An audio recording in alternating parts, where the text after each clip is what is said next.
I legally bought 5 classic cars from a widow. Someone posing as her grandson tried to sue but was exposed as her granddaughter's ex-original post. I'm close friends with a coworker, and we've helped his mother in her 80s with house maintenance.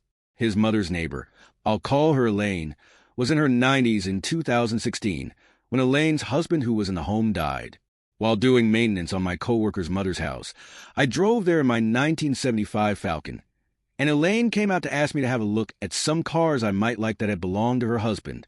I won't go into detail except 3 were in good drivable condition and worth a decent figure, and 2 more were ruined but good parts cars. At the time, I couldn't afford anywhere near what they were genuinely worth. 2 are at least in the top 5 desirable Australian classics. I told her what they could fetch on the open market, but she was happy to take $5,000 for all 5 cars, well under their value. She wanted to make sure they went to someone who would appreciate them, and I paid for and collected them a week later, and I still have the 3 good ones. 2 now on historic registration, and the other in storage. Elaine passed away in the middle of this year, and her grandson is on the warpath over the cars.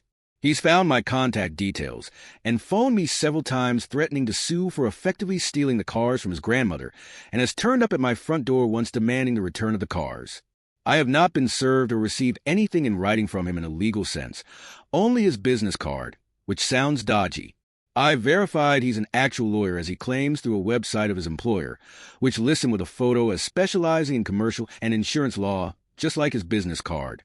I'd have expected if there was a real legal issue with the ownership of the cars, it would be in relation to the grandmother's estate proceedings, and I'd be contacted by mail by someone acting as executor, not via phone calls and doorstop visits, by one angry smug bastard acting like it's happening between me and him alone.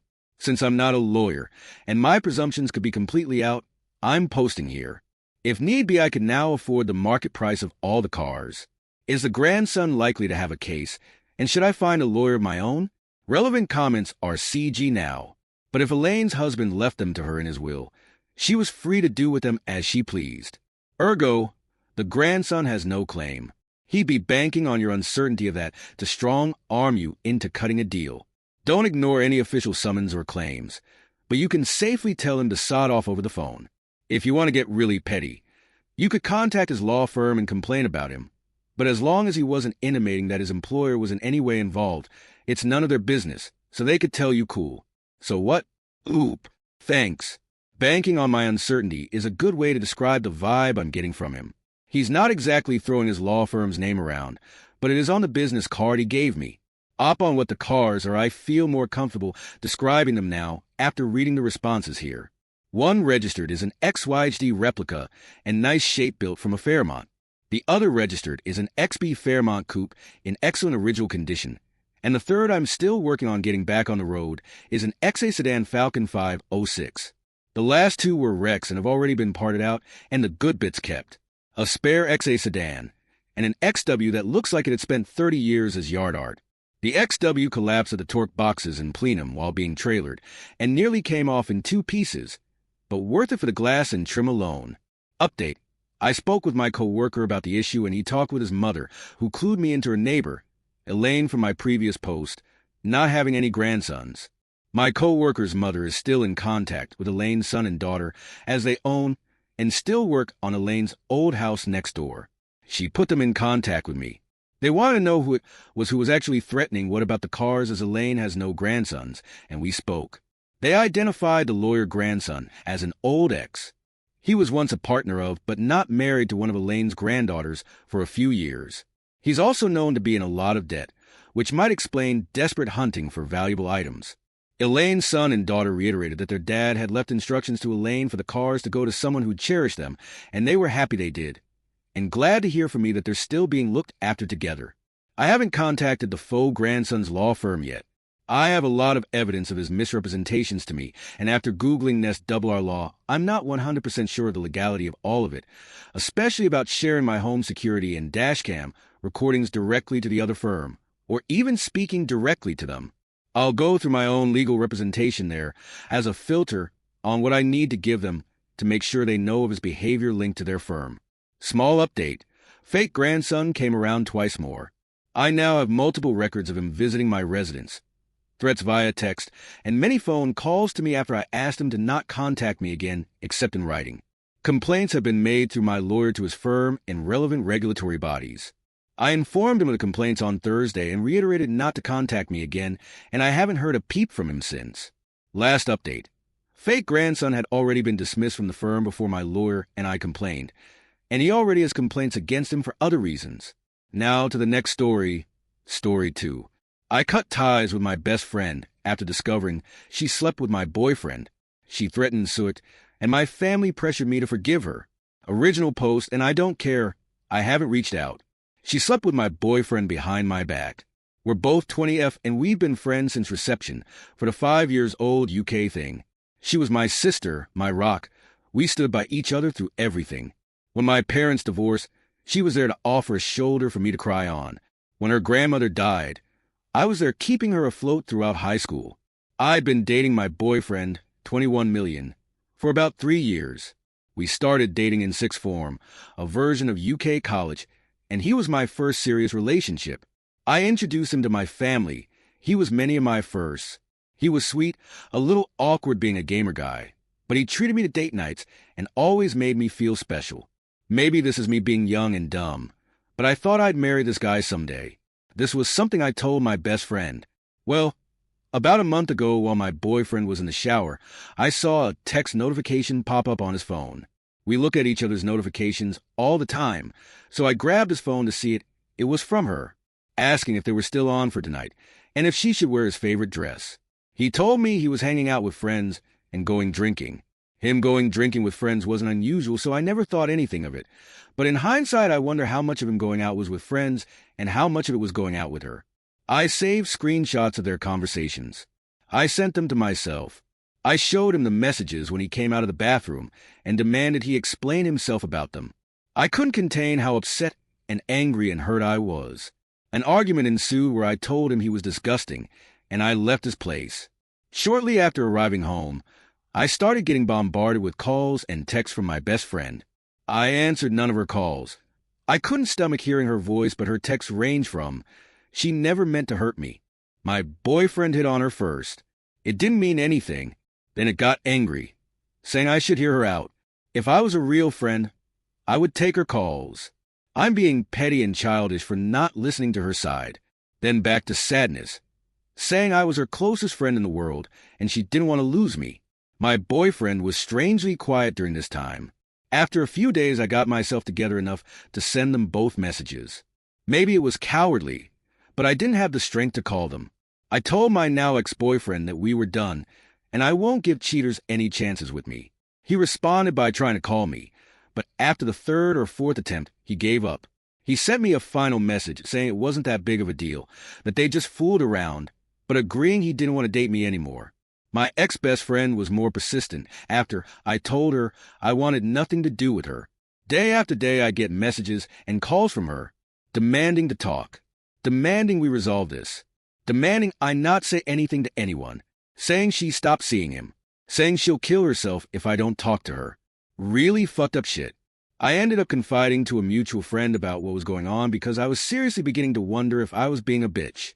This friend reassured me that my feelings were justified, however. I wasn't expecting this friend to spread around what happened. The gossip spread like wildfire, and a few days ago my ex-best friend tried to take her life. I said nothing. I haven't visited her in the hospital. I haven't sent any messages to her family. Now her older sister keeps messaging me, telling me I'm a heartless bitch for leaving her at her lowest, for not trying to prevent this, and that everyone makes mistakes, and that her sister didn't intentionally hurt me. Maybe it does make me a heartless bitch, but I don't care. I'm relieved she survived, but I'll never forgive her. I'll never forgive her betrayal. She destroyed our friendship when she slept with my boyfriend. Relevant comments. OP needs to move forward in a healthy way without being bitter about her ex and the best friend up. Thank you, I know. I don't think I'm over what they did to me. 3-year relationship and a 16-year friendship down the drain. I'll look into therapy, but between schoolwork and a part-time job it might be difficult. It's stupid because I wasn't feeling guilty that she had attempted to take her life, but after what her sister said, I was starting to feel guilty. For not feeling guilty, if that makes sense, it was really getting to me, so I had to tell someone, I'm glad she survived, but I'm not looking forward to the next few days. I've already gotten messages from her cousin today. Commenter 1. Good. Don't contact her or her family. That's done for. You're not responsible for her mental health. And make better friends. Not gossiping ones like the one who to be friends with her. Warn them that you're not above going Elsie with them. Edit. Block them all as well. Op. Unfortunately, I don't think the friend I told had intended for it to get so bad. She really helped me understand that I wasn't being an awful person for not giving my ex-BFF a second chance. She cheered me up and made me feel better. But she told the rest of our friend group, and after that it was like Pandora's box. I blocked my ex and my ex-BFF. I blocked her sister as well, and it's looking like I'll need to block one of her cousins. This makes me a little sad. I was always so close with her cousins. My dad agrees with me 100% and told me I was doing the right thing. When I told my mom, I could tell she was disappointed and tried suggesting I talk to my ex-BFF, but I shut that down real quick and she backed off. Update 1. Hey again. It's been a while. First, I want to thank everyone for all of their comments and support. In hindsight, I know now I wasn't being a bitch, but in the moment when I was being bombarded by texts and calls from her family, it's hard not to let those thoughts mess with your head. I didn't know if I was going to post an update, but some things have happened, so this might get a little long. Sorry. Giving fake names. Ex-BFF is Nikki. Her older sister is Tammy. Ex-BFF is Josh. I'll name anyone relevant as I go. So I mentioned in a comment that my mom wanted to speak to me later that day. I had a few replies warning me that she would try to pressure me into forgiving Nikki, and they were right. She came over to my dad's that evening and wanted a conversation in private. She asked if I'd spoken to Nikki yet. I said no. She asked if I was going to. I said no. I was trying to be as firm as possible because I knew what she was about to do. She asked, "Don't you think you should?" My response was no. I don't see why I should. I sent her a final message almost a month ago. This is where things began to really go south in the conversation. Mom. Love. She's in the hospital right now. She needs all the support she can get. You're meant to be her friend. I didn't even know about her condition until her mother called me. Me. Really? I'm meant to be her friend after she slept with Josh behind my back. I didn't say anything about her because I didn't want to talk about her. Mom, are you really going to hold a silly grudge? I understand she hurt you, but she's hurting so much more right now, love. Me. She's hurting? Mom. Yes, you both are. I raised you to be a kind, forgiving person. Why can't you forgive her? Me. What? Like how Dad should have forgiven you. This wasn't my finest moment. I didn't bring it up before because it wasn't relevant, but the reason why my parents divorced was due to infidelity on Mom's end. And it wasn't only a one-time thing. Not that it matters even if it had been, but my mom always believed Dad should have just forgiven her. I admit this was a low blow for me, and the conversation spiraled into an argument from there with both of us, saying some not-so-kind things to each other. Eventually, I decided the conversation was over because we were just going around in circles and heading into yelling territory. So I told her to leave, and I'll try talking to her again when we both calmed down. When she was leaving, she said this. I hope you're not as cruel as your father. I'm typically not an angry person, but this infuriated and hurt me. I lived 50-50 between my parents. They both made sure I had everything I could need or want, but she felt her situation and struggles were undeserved. Dad never helped with bills or payments that didn't involve me. She expected more. Cheaters always do. I didn't say anything when she left. I just blocked her number and social media accounts and cried. She cared more about the girl who had hurt her daughter than said daughter. She realized pretty quickly what had happened and came back the next day, but Dad told her I didn't want to talk to her, true, and she had to leave. It took maybe half an hour before she finally left. The next few days, she kept trying to reach me through other people, but I stayed silent. The Friday after my post, I decided I felt calm enough to talk to her and unblocked her. We spoke over the phone, which wasn't as exciting as above. Basically, it was her apologizing and telling me she was wrong for trying to force me to forgive Nikki, that she'll respect my decision, but try to suggest I think about it. I very firmly told her I was not forgiving Nikki. She just said okay. Things didn't really feel the same with us. I couldn't bring myself to be as chatty with her as I was before, and it didn't help that she kept giving me updates about Nikki. The first time she did it, she told me Nikki had been put on a 72-hour psych hold, assessed, and eventually released. I told her I didn't want any updates on Nikki's situation. I won't stop her from checking in, but I didn't want to be involved. She complained and said she thought I'd want to visit her, but I threatened to block her again if she kept pushing, and she shut up. Nothing was mentioned about Nikki for a couple of weeks before Mom again broke my boundary and brought her up, telling me about how Josh had stopped talking to her and how Nikki needed a shoulder to cry on. I again told her I didn't want to know, and this was her last chance not to bring her up or I would cut her from my life. She complained again, but eventually promised it wouldn't happen again. Maybe I should have learned from my mistakes because I know my mother. She doesn't take no for an answer. It was really quiet for a while. My friends and I had all basically carried on from what happened, and even though I know a couple of them still occasionally talk to Nikki, they never bring her up around me or tell her, I hope, how I'm doing. I thought I could finally close this chapter on my life, but nope. Today my mother called me and asked if I wanted to get lunch. I hadn't seen her in a while, so what was the harm? I head to the Weatherspoons we planned to eat at, and who do I find sitting with my mom? Nikki and her sister Tammy. As soon as Nikki sees me, she gets up and tries to hug me, but I just raise a hand and take a step back, and this girl has the audacity to look upset. Mom immediately knows she's fucked up because she's scrambling with all of the excuses. It hurts to see you two fall apart like this. You were so close. I thought you'd forgive her by now. And my favorite, she made a mistake. She misses you.